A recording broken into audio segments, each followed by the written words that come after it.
Hello, everyone. Welcome to the Reiki Rays Global Healing Summit. My name is Yolanda, and we are here today with Gwen Allison. Gwen, I want to thank you first for coming to have this conversation with us today. Oh, you're so welcome. It's a complete honor. Complete honor. I'm very Yeah. excited to be here. Thank you. Oh, I'm very excited about this topic as well. Before we get into it, I just want to let everyone know a little bit about your background. So, Gwen is a successful transformational life coach, an expert Reiki master teacher, and founder of My Spiritual Butterfly. Gwen's spiritual journey started over 15 years ago with the discovery of inspirational teachings such as the law of attraction and the secret. These teachings allowed Gwen to finally understand how deeply our interpretation of our experiences affect our reality.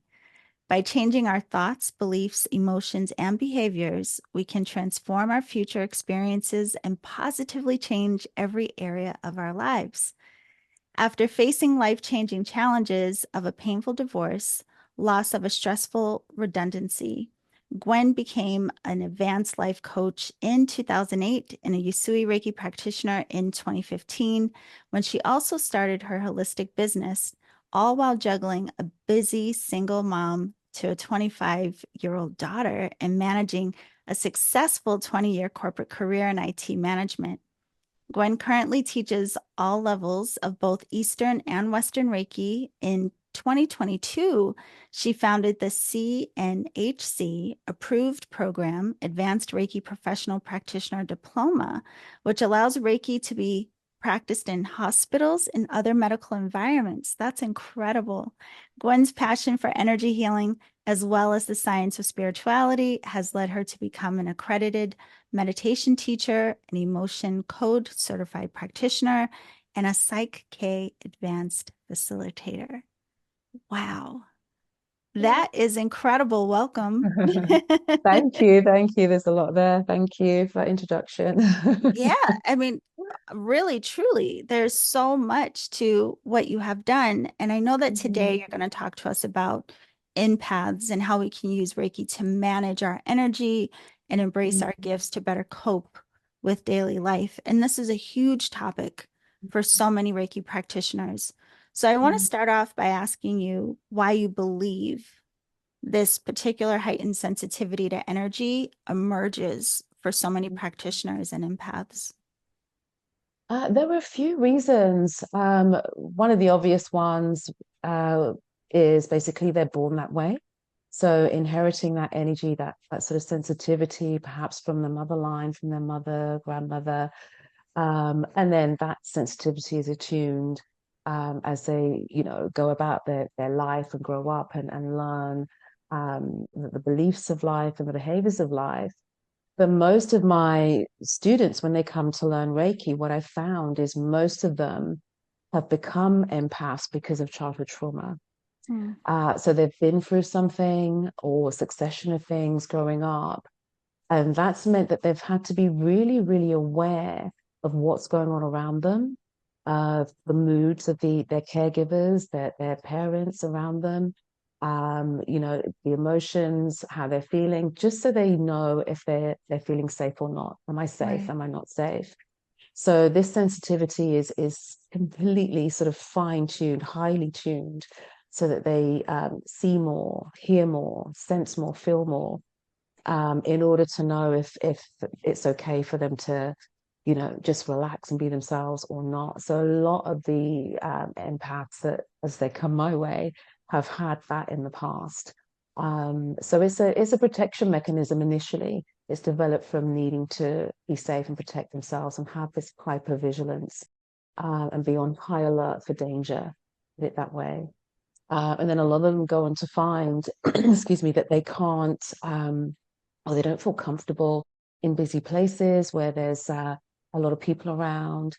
They find it difficult being on trains and buses and things like that because they're picking up all of this information. They're picking up people's sadness and people's pain and suffering. And so it makes it really difficult for them to kind of be themselves in the world. So yeah, usually that's the main cause that I've seen in the students that have come to me. It's been really developed from either childhood trauma or maybe some trauma later on in life where they've Right. perhaps domestic abuse or something like that, where they've had to kind of really know what was going on around them and how people were feeling. And you do see this kind of spill over into their relationships where they develop an anxious attachment style, for example, and they need to know how their partner's feeling. Are you okay? And so they're constantly kind of sensing their environment, usually Yeah. due to that early experience. That makes all the sense. And it's interesting because I have heard before of that people developing the sensitivity in early ages because of needing to be aware Mm, of their environment. But when you talk about for people that maybe it's more inherent, it may have been passed down. mm. Do you notice, or has it even been your experience, do people tend to be more comfortable with embracing it versus maybe people who develop it through trauma? It can vary, and it depends on how it's nurtured. Hmm. So if they have this innate ability, I remember when I was younger, I would look at my hand and I'd see auras. I would see things, in my bedroom and things like that. And I would also have an understanding of layers of thought. So I knew I was thinking. I knew I had a thought that could see me thinking, if that makes sense, and then another Yes. thought. So we're like three layers of thought. So a lot of empaths, if they're born with it, it depends on the family they're born into, whether it's embraced or whether it's shut down. And no, Right. don't do that, don't see that, don't talk about that. And so it depends if you're born with it. Some families and parents nurture it, embrace it, understand where it's coming from, and help them to set boundaries around it and feel really good about it. And others, as I said, it's kind of no, you shouldn't be doing this, seeing this. And if they haven't set any boundaries around it, then they may end up seeing things that maybe frighten them a little bit because their senses are that sort of finely tuned. Right. So I think, yeah, it can go either way if you're born with it as to whether it's embraced and they're comfortable with it or whether it's something really difficult for them to kind of deal with and understand because people around them aren't sharing that with them. Yeah. No, that Yeah. makes a lot of sense. And Mhm. it makes me curious as well because, we hear a lot about being empaths within the realm of spirituality, but in the Reiki community too. Mhm. And I know that for some people, perhaps they may have been sensitive before, but it seems that that heightens when they start Mm. practicing. Or d- in your experience, have you noticed or even heard from students that it's almost activated this empathic nature?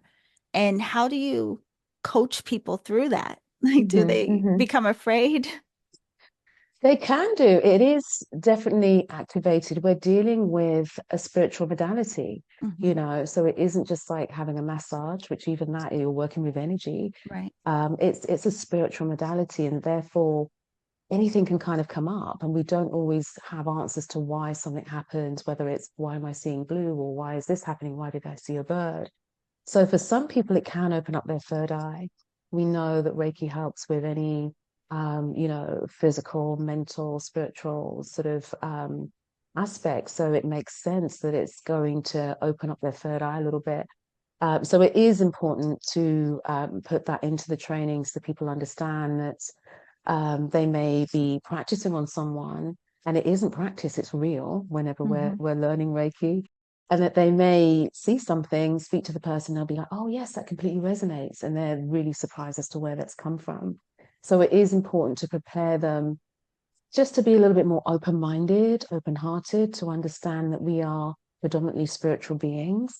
And the small part of us is physical, it's still spirit manifested, but predominantly we are spiritual beings, which means that we may experience things which are a bit more mystical as a result of that. So some students come and they have already been experiencing things. It's kind of scaring them a little bit. Not everyone is relative in terms of what they feel. They may hear a voice and not be comfortable with hearing a voice. Right. And some people don't hear anything and they just more see colors. But if it's anything they're not comfortable with, I always get them to try and set a boundary, because you're almost like an open portal when your third eye opens.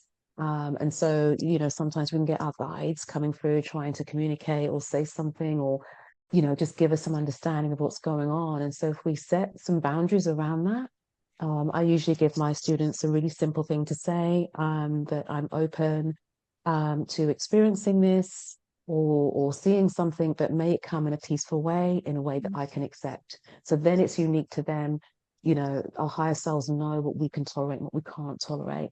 And whenever I've given that to students, they've always come back and said, yeah, that whatever was happening before has stopped, you know, and it's Right. coming in my dreams or something like that.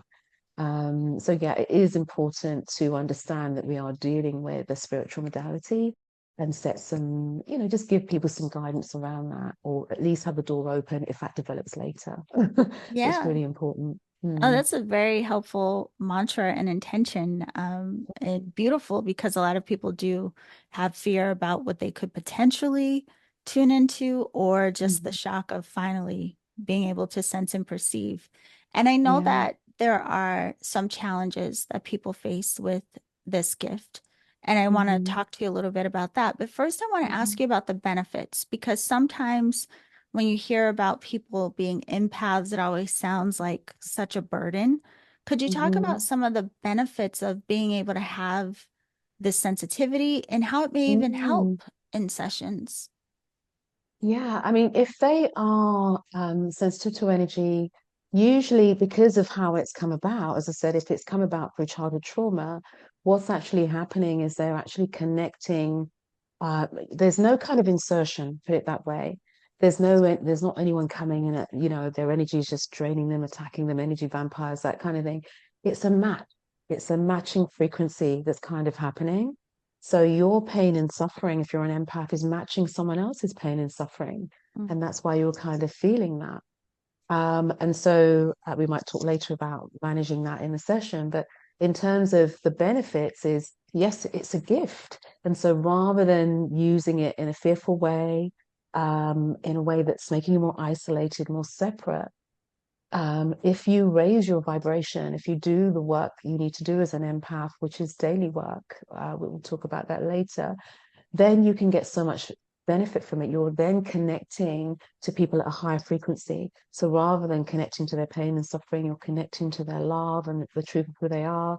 You're developing more compassion. So rather than it being a them against me, it's more compassion. And in a session, when you have that high vibration, the person you're giving Reiki to will resonate and rise up to that vibration. So you're channeling more energy if you're in a good space and you're calm. And you know, you may sense there's some sadness there if you're on the heart chakra, for example. You may shed a tear for a little bit, but you'll do some work then to, okay, let me raise my vibration now. And they can kind of come up with you. So in the session, it can help tremendously, and it will give you some more insights. You'll be able to use your intuition in a different way and perhaps give the person some more guidance around Mm. based on what you've felt or seen. You know, and they may also be the same as well. They may also hear, feel, and sense things too, and you can have that lovely conversation. So it's starting to manage that energy is the key thing. So when an empath is able to do that, they were able to use it for the benefit of themselves and others as well. So Right. they can have this magical life Yeah. by actually connecting to it and tuning into it, which we'll probably talk about shortly. But yeah. Yeah. No, that's really, really beautiful, actually. And, I know that you mentioned sometimes the the reasoning is an empath can match or Mm, resonate with the same mm, type of pain that they may mhm, have encountered or experienced. mm, So, is there something in particular that you do recommend for Reiki practitioners to do to manage their energy, like you were just speaking mm, of, so that they don't feel drained in session? They're not afraid of picking up people's energies. If they're going mhm. to be doing several sessions a day, what Yeah, do you what can they do? recommend? So if they're in a session, I always ask my students to, once they've done their gosho, set an intention to connect to Reiki, but bring that light in. Because you're bringing the light in from, you know, what we call it source, heaven, God, the divine. They're bringing in that beautiful light. So it's not coming from them. This is an infinite supply. So therefore, they're not going to get drained. They can reconnect to it any time. But once they've set that intention in the beginning to bring it in, then that's there. But if they start to feel a bit, ooh, then they can remember that light coming in. But Right. also to, as they breathe that in, see it filling up their body, And then as they breathe out, expanding that energy outwards. So some people say, oh, just put yourself in a bubble of light. But for me, what better than to not only put yourself in a bubble of light, but to fill yourself with that energy, expand it out. So you are literally Reiki. You know, we all have that Reiki in us, as we know. So Right. you're just in that energy. So the Reiki energy, as we know, is a really high vibration, the same sort of frequency as love, appreciation.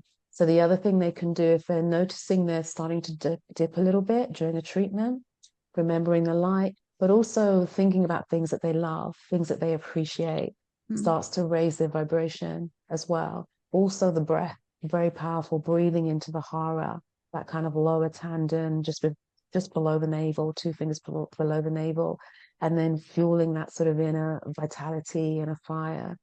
So just breathing in a little bit deeply, thinking about things they love and appreciate, and then just remembering that light or moving into, that gratitude is really powerful for shifting. So they've got the information, they've dropped down, perhaps they've got sadness from the heart, as I said, and then they can just do all of those things to start to bring themselves up. Some students need a bit more grounding, so you might bring that light all the way through and down into the earth, to really get you there, get you nice and solid. So then what you'll find is, as I said, your client will start to, or the person you're working with will resonate and entrain with you and start to elevate and come up.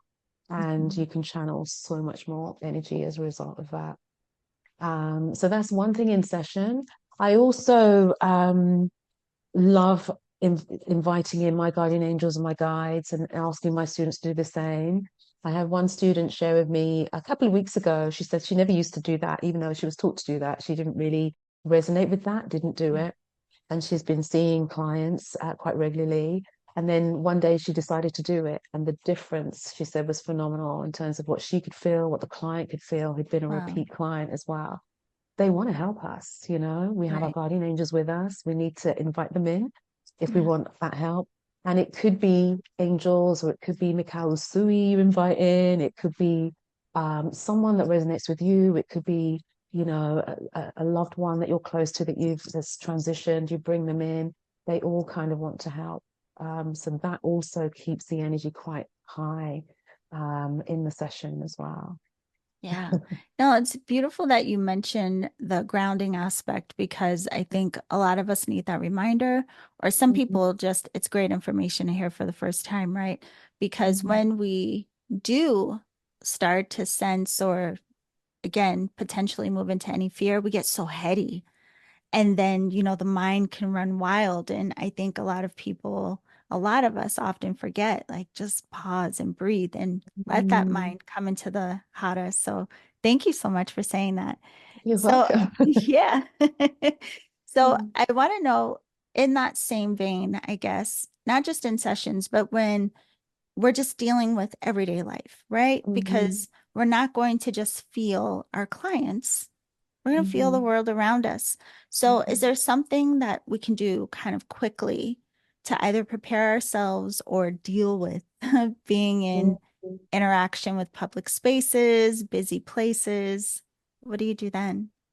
Yeah, I mean, there's an in the moment thing you can do, but and I'll talk about that, but it's also important if you are an empath to start to build your resilience. So that requires, unfortunately, daily work. Yeah. My students go, oh, no.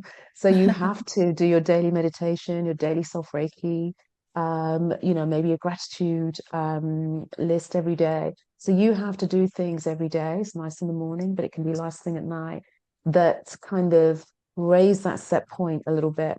And so when you are in these situations, again, your set point is already quite high. You're not really going to be as affected. You're not going to encounter people because they'll be on a different frequency who will kind of deplete you too much. But that is daily work if you're an empath. And the minute you get a bit complacent and you stop, it may stay for a little bit, but after a while, the energy of mass consciousness is kind of very strong. There's a lot of pain and suffering out there, as we know. Right. And so it doesn't take long before that's dipping, dipping, dipping, and you're back to where you were. So unfortunately, it's daily work in whatever way works for you. I've named a few, but other people have different ways of doing that. Might be yoga, it might be chanting. They'll have their own way of raising their vibration every single day. And then in the moment, I know a lot of students who can't get on, find it difficult, as I said, on buses or public spaces and things like that. And so using that energy, using the Reiki to send the light ahead to that situation.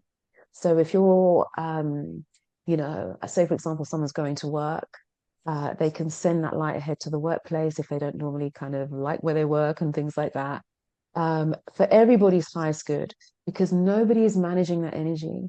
Everyone is in their pain and suffering and complaining and all of that. Not everybody, but that's the general kind of default sort of energy Yeah. that's there.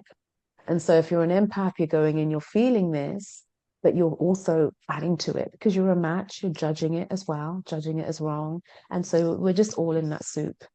And so the minute you take it, and it doesn't take long, so just a few seconds just to visualize that light surrounding the office or the building, and then you're walking into that space, that's very powerful. And so you then become the person that lights up the room. You've heard people Yeah. talk about, oh, she really lights up a room when she comes in. Right. That's what they're feeling. And you cheer them up. That's not your job to do that. You manage your own energy.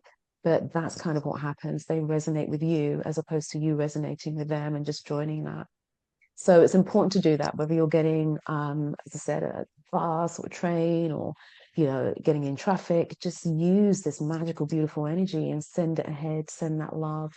And particularly if it's for everybody's highest good, the universe gets behind it even more. So you're Hmm. not seeing yourself as separate from what you're wishing for you, you're wishing for them.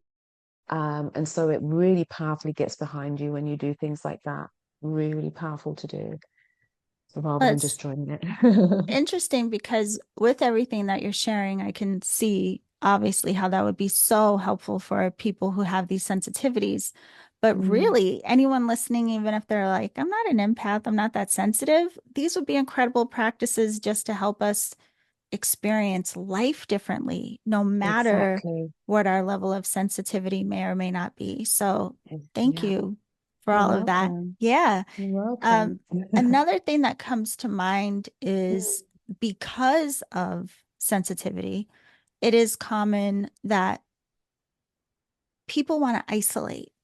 You'll mm, hear a lot of Reiki practitioners, especially in the beginning, where all of mm, a sudden, because they become more aware, they're like, oh, I don't want to be around my friends, my family. Like, I just mm, want to be somewhere in my own little bubble. But mm, also, a lot of people experience like this contrast between their like spiritual or what they consider spiritual and private life versus I have to go out there, I have to go to work, I have to deal mm, with that work environment, right?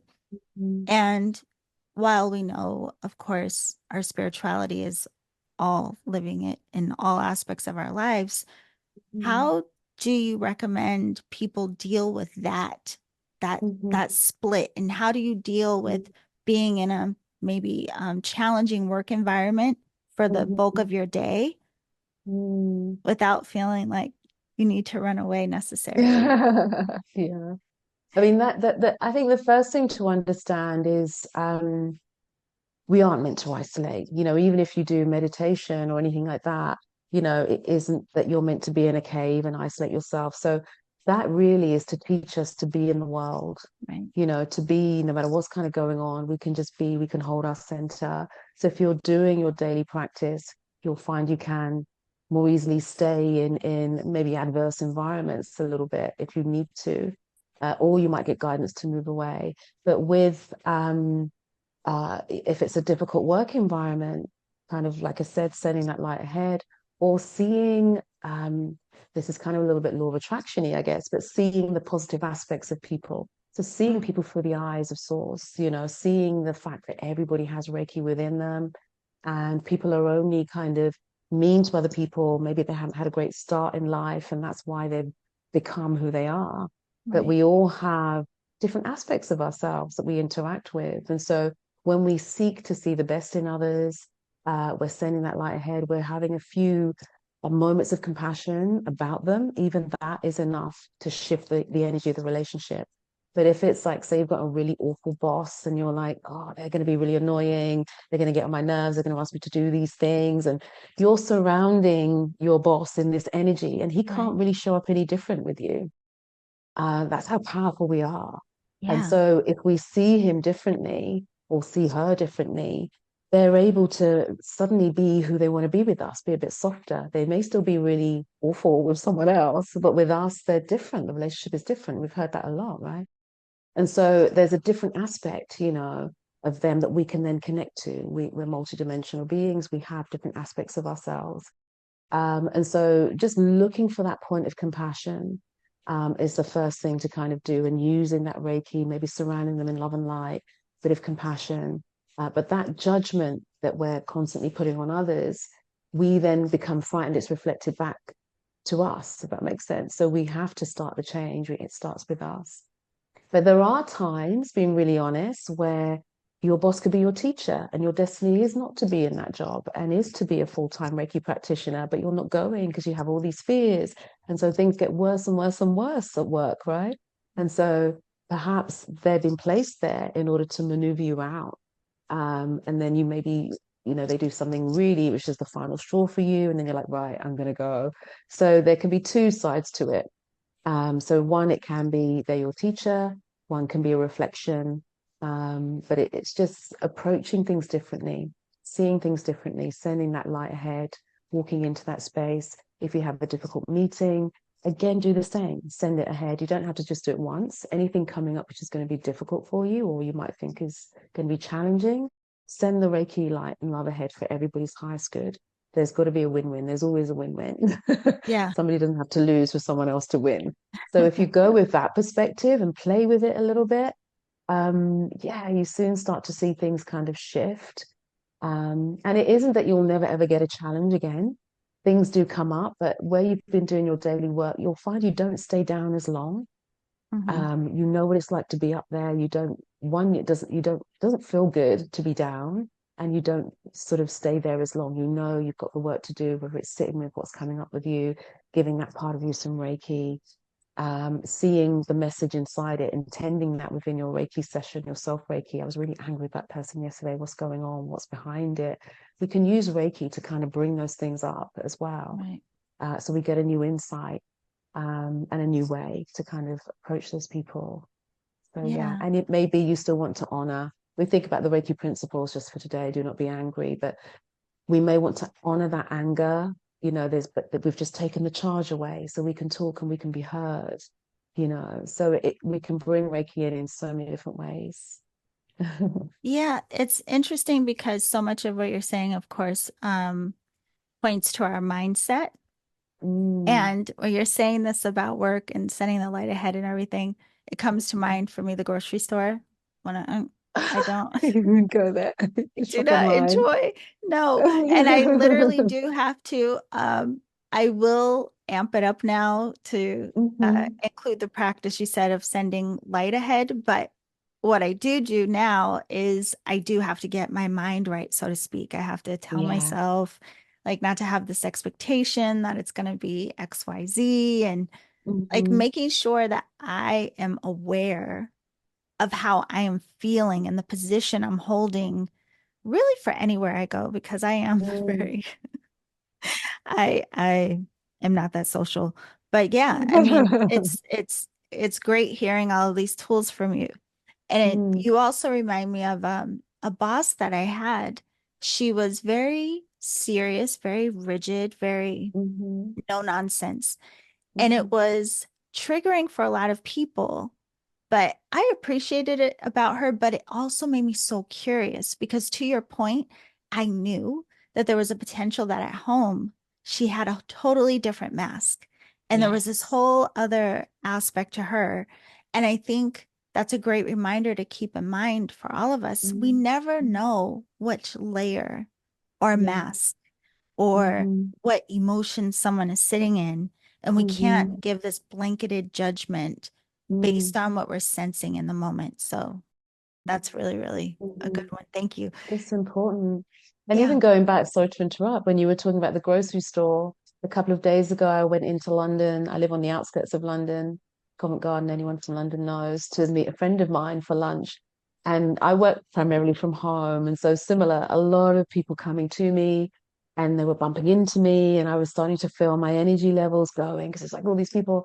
And so I had to remember what I teach. And so I did the Yes. same thing, brought the lights in, breathed it in, filled myself up with it, and then expanded it out. And then they were just passing me by. Nobody bumped into me. I had a lot more Wow. space around me. So definitely just things to play with and try when you're out there. But yeah, Yeah. definitely to see other people with compassion. Everyone's got their own problems. And unless we walk in their shoes, we can't begin to know what they're going through or why they're doing what they're doing. So yeah, it's a good Yeah, and point. you remind me of this is something I tell people a lot. When I started with Reiki, I also ended up studying intuitive development because I wanted to understand what I was seeing was what I was perceiving and what I was sensing. And one of the things that came to mind with this, because I was very sensitive to energies, and Mm, as a younger person, if I was in an environment or around people and felt uncomfortable, I automatically shut down and just mm, put them in the box of, I don't like that person. And what I mhm. came to understand is I may have been actually sensing their hurt. I may have been sensing there's so many other things, again, that we're all projecting. And we Yes. do have that tendency of sometimes just wanting to simplify and categorize as good and bad, or they have good energy, Mm, they have bad energy, but what's the mhm. story behind it? Yes. Yeah. And Yeah, that judgment keeps it in our existence. When we judge something as bad, we see more of it. We're perpetuating it more. yeah, So it's important to have the compassion or neutrality even because we don't know. We just don't know. But yeah, yeah. it's definitely a projection. Yeah. Yeah, that was It is. actually a really cool story that you shared about your time in London recently. Do you have Yeah. any stories or any other examples of where applying this, there was like an obvious um, support there, or Mhm, or students mhm. that even had experiences that this really helped? Yeah, I have so many. I'll just share a couple. One of my students, and she'll know I'll share this, but she was a nurse for 22 years and she hated her job. She hated the patients, hated everything about it.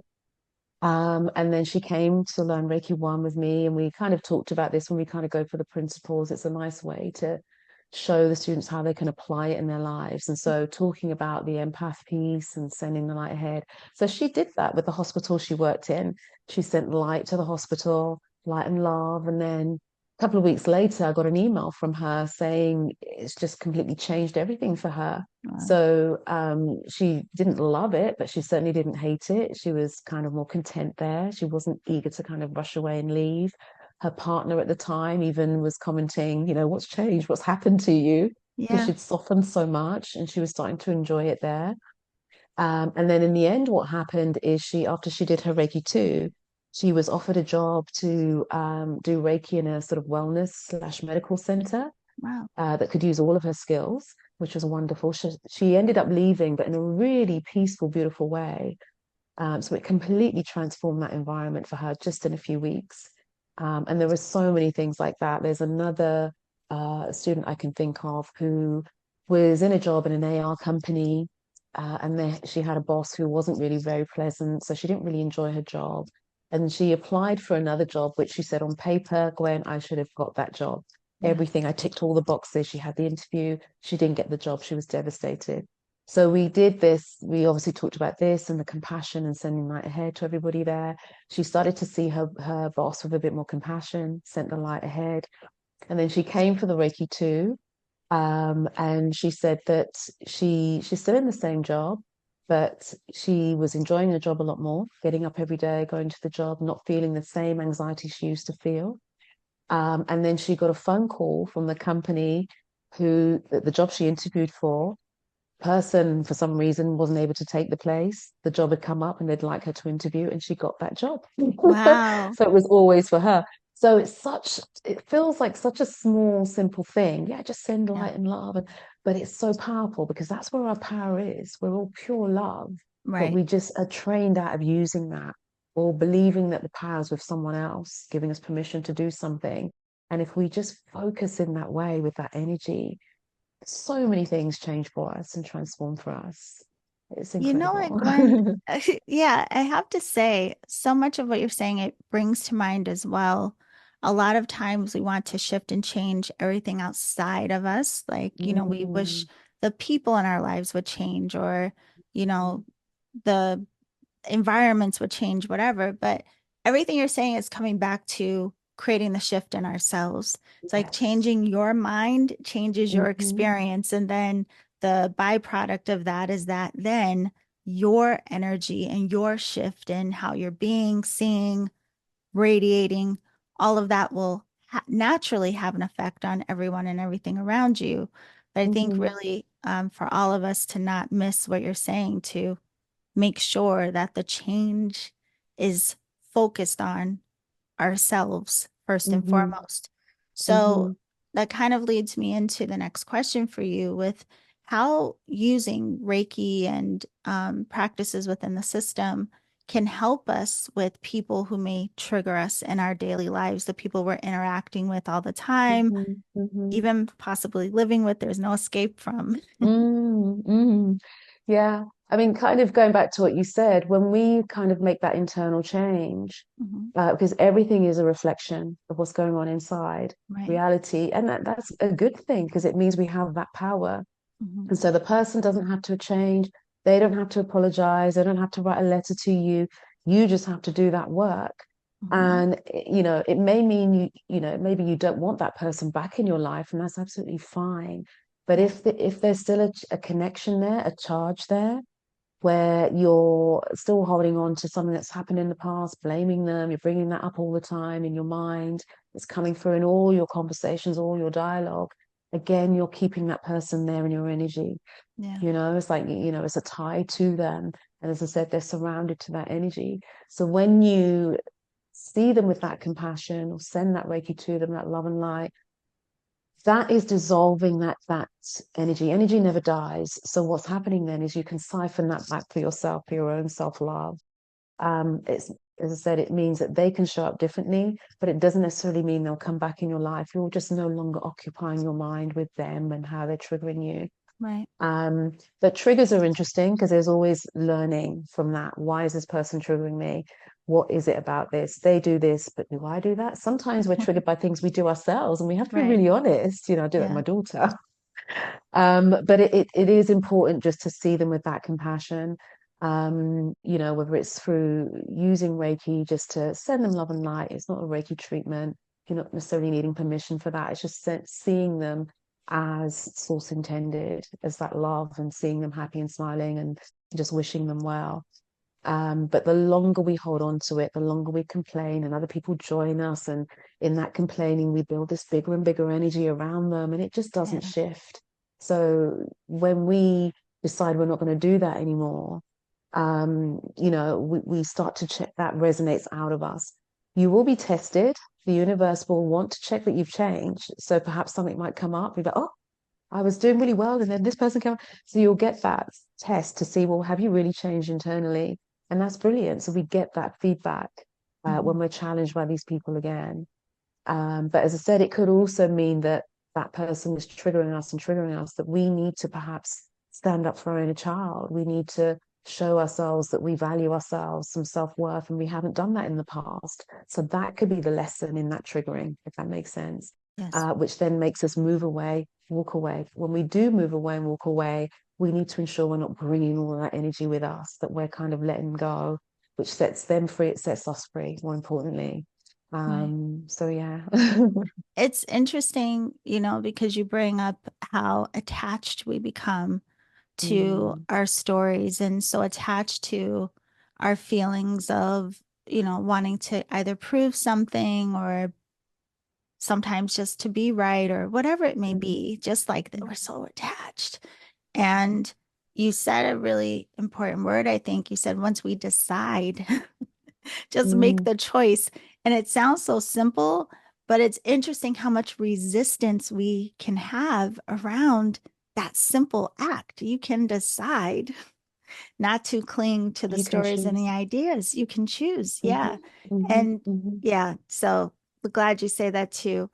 I Hmm. am very thankful for everything that you shared because I know, again, this is a huge topic for Mhm. Reiki practitioners, people in the community. I wanted to know if you have any final words or advice for anyone on their Reiki journey in terms of energy management and how they should approach life. I mean, you've given us so much, but I think it's yeah, definitely something came up for me whilst I was at the Abraham Hicks workshop, the Law of Attraction people in yeah, Amsterdam. And I was getting ready for day two and I was doing my self Reiki. And when I do my self Reiki, as I said, I invite in my guardian angels and spirit guides and, my mom who passed away in 2019.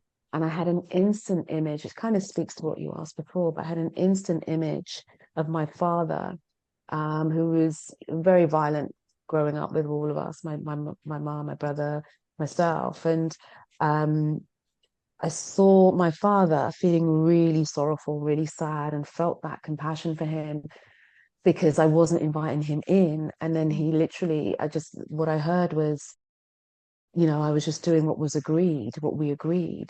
So wow, we have these kind of soul agreements before we arrive here. And I know a lot of people have been through some really traumatic, awful things in life, and we have these agreements beforehand. And I can totally imagine how, as pure soul beings, before we arrive on this planet, we cannot see how we can't go from darkness to light, how we can't transform dark to light, how we can't see the love in that person and forgive them. When we're these pure soul beings, it must seem like child's play.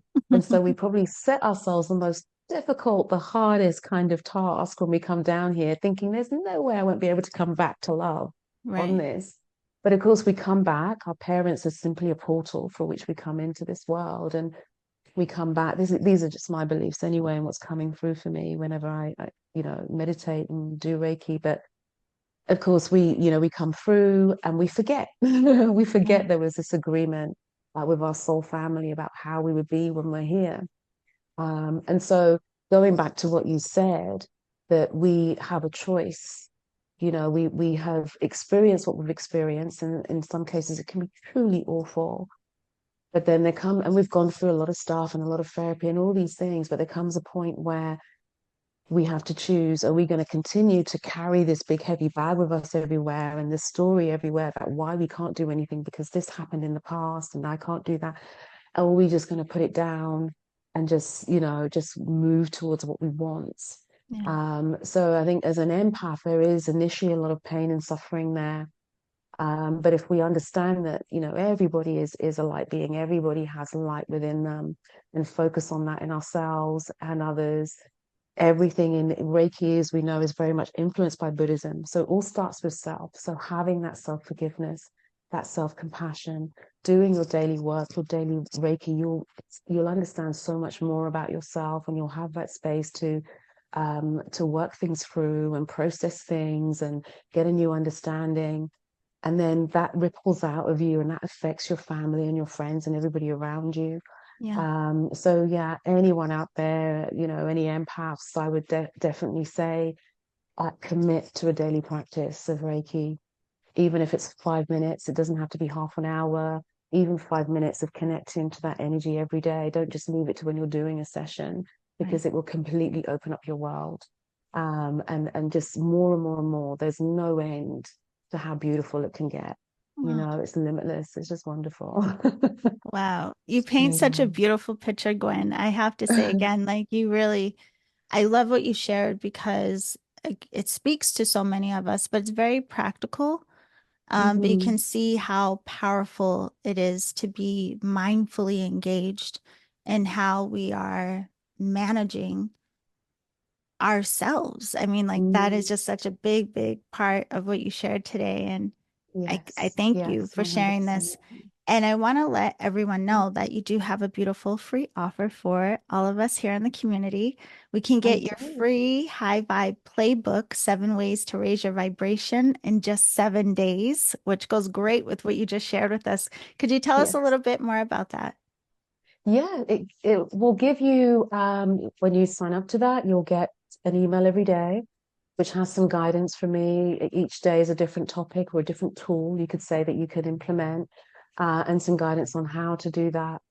so that you can start to practice and raise your vibration every day with these 7 wonderful things.